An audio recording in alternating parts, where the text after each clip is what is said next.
Thank you for downloading this episode of A History of the World in 100 Objects from BBC Radio 4. I'm holding a face in my hand, and it's very definitely a face and not a head.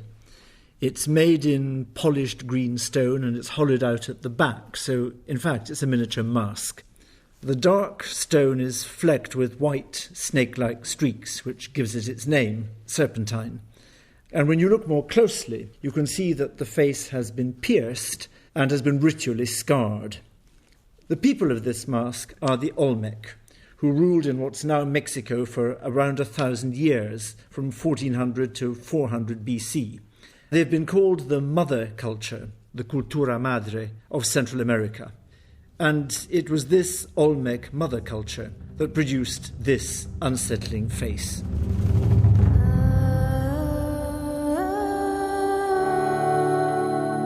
So far this week, the objects in this world history have taken me along the royal roads of the Persian Empire, into mythical battles in Athens, and to some heavy drinking in Northern Europe. Each object has shown how the people who made it defined themselves and the world around them about 2,500 years ago. In Europe and Asia, it's striking that self-definition was usually in distinction to others, partly by imitation, but usually in opposition. Today, I'm on the continent of the Americas, to be precise, in the lowland rainforests of southeast Mexico, and my object, this Olmec face mask, shows me a culture looking only at itself.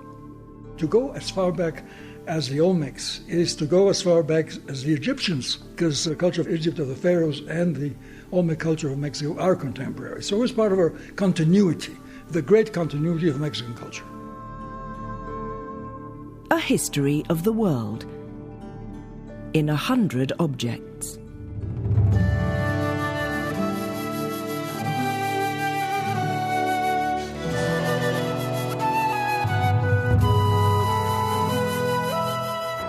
Stone mask from Mexico.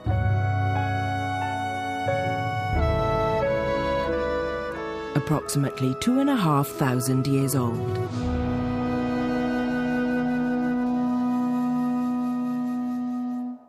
Most of us don't learn a lot about Central American civilizations at school. We're all taught about the Parthenon, and we've all heard of Confucius as a great Chinese thinker, but we don't know a lot about the great civilizations occurring at the same time in Central America. Yet the Olmecs were a highly sophisticated people who built the first cities in Central America, mapped the heavens, developed the first writing, and probably evolved the first calendar there. They even invented one of the world's earliest ball games that the Spanish would encounter about 3,000 years later. It was played using rubber balls, rubber being readily available from the local tropical gum trees, and although we don't know what the Olmecs called themselves, it's documented that the Aztecs called them Olmen, meaning the rubber country. It's only relatively recently that Olmec civilization was uncovered from the jungles of Mexico. It was after the First World War that their sites, their architecture, and above all their sculptures were found and investigated. Finding out when the Olmecs lived took even longer. In the 1950s, radiocarbon dating came in. That allowed archaeologists to date the buildings and therefore the people that lived in them. And the results showed that this great civilization had flourished about 3,000 years ago. The discovery of this ancient and long-standing culture has had a profound effect on the cultural identity of Mexicans today. We asked the celebrated Mexican writer Carlos Fuentes what it means to him. It means that I have a continuity of culture that is quite astonishing. Many Latin Americans who are merely migrants from European countries or do not have a strong Indian culture behind them, do not have the extraordinary strength of the culture of Mexico, which begins very, very long ago, as proven by the Olmeca culture, which begins in the 12th, 13th century before Christ. We consider ourselves heirs to all these cultures. They are part of our makeup. They're part of our race. We're basically a mestizo country, Indian and European. The Indian culture has infiltrated into our literature, into our painting, into our habits, into our folklore. It is everywhere. It is part of our heritage as much as the Spanish culture, which for us is not only Iberian, but also Jewish and Moorish. So Mexico is a compound of many, many civilizations, and part of them, of course, are the great Indian civilizations of the past.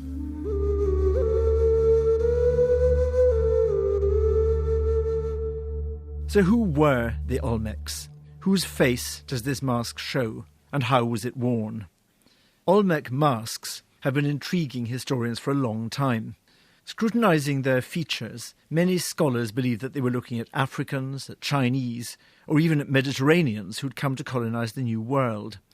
I suppose if you look at our mask wanting to see an African or a Chinese face, you can just about persuade yourself that you can. But the features, in fact, are totally characteristic of Central American people. This face is one which can still be seen in the descendants of the Olmecs still living in Mexico today. I find this desire to discover European or Asian elements in ancient American societies fascinating. I think it's because the similarities between the cultures of the old and the new worlds are so strong.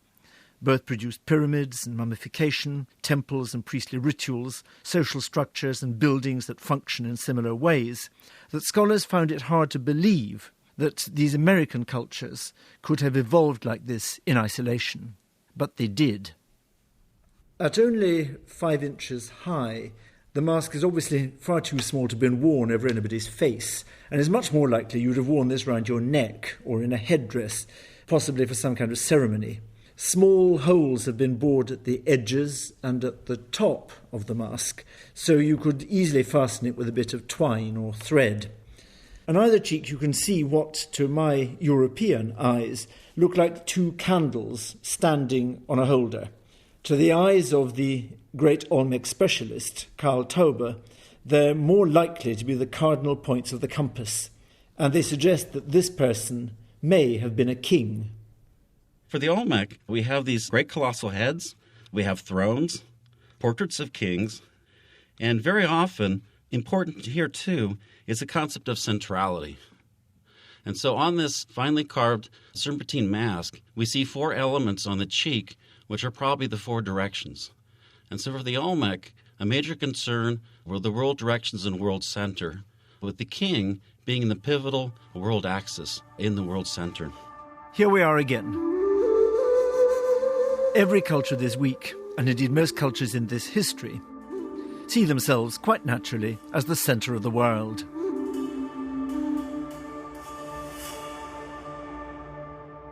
As well as honouring a wide range of gods, the Olmecs also revered their ancestors, so it's possible that this mask with its particular features and markings might represent a historic king or a legendary ancestor. Karl Tauber again. There's also, in a number of jades, a person's face, we call him the Lord of the Double Scroll, and it looks like he has tattooing, quite similar. This piece also in the British Museum, that's probably tattooing on his face, that light incision. And so we see a number of jades of this Lord of the Double Scroll, suggesting this was an individual who had this facial marking. And so portraiture was obviously important here, denoting the king as an individual and an historic figure. Whoever he was, the man of the serpentine mask must have cut quite a dash when he appeared in public. The ears are pierced in several places, presumably for gold earrings. But at the corner of his mouth are what look like enormous dimples. They must in fact represent circular holes. We're used now to face piercings and studs, but this man must have been wearing plugs. We know that piercings and plugs are common throughout the history of Central America.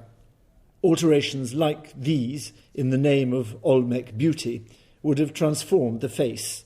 And today it's only in masks like this that we can have any idea what the Olmecs would have looked like, for the skeletons have completely dissolved in the acid soil of the rainforest. But the Olmec sense of personal beautification could go far beyond cosmetics or jewellery. They would modify their heads. It's often called cranial deformation, but I think that's a loaded word. For them, it was a mark of beauty. For newborns, they would bind their heads, and so they would become elongated. Some people call it avocado head, but really what they're evoking is their head as an ear of corn. And so the Olmec really were truly the people of maize.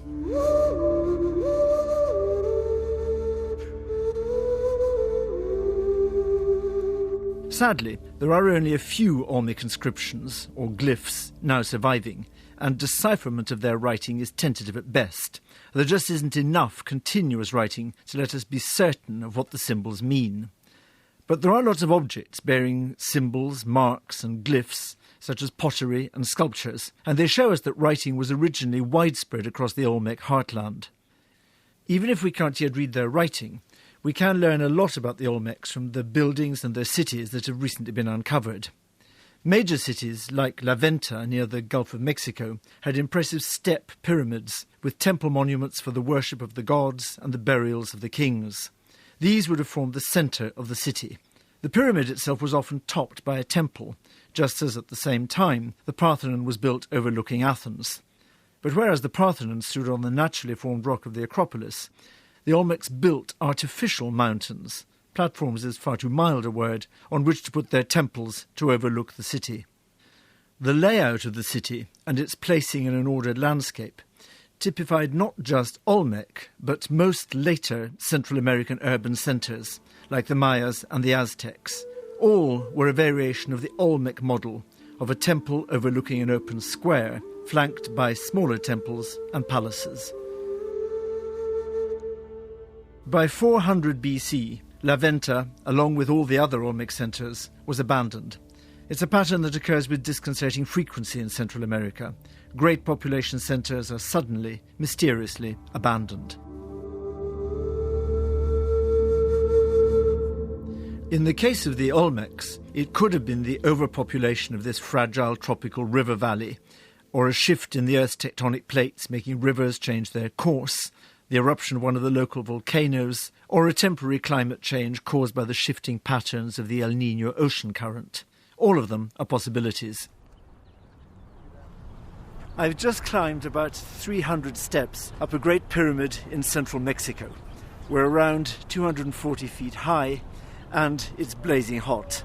Below me are the ruins of the ancient city of Teotihuacan, a city that was founded several centuries after that mysterious collapse of the Olmec heartland. But what Teotihuacan demonstrates is the continuing power of the Olmec culture. In the ruins, you can see monumental avenues, pyramids and public buildings of a city that in its day was the same size as ancient Rome. But it's a city that owes a great deal of its shape to the models given them by the Olmecs. The culture of the Olmecs cast a very long shadow, establishing models and patterns that were going to be followed by other cultures for centuries to come. My object in the next programme also embodies a cultural model that lasted for thousands of years, and also one that's quite separate from developments in Europe. It's a bell made in China.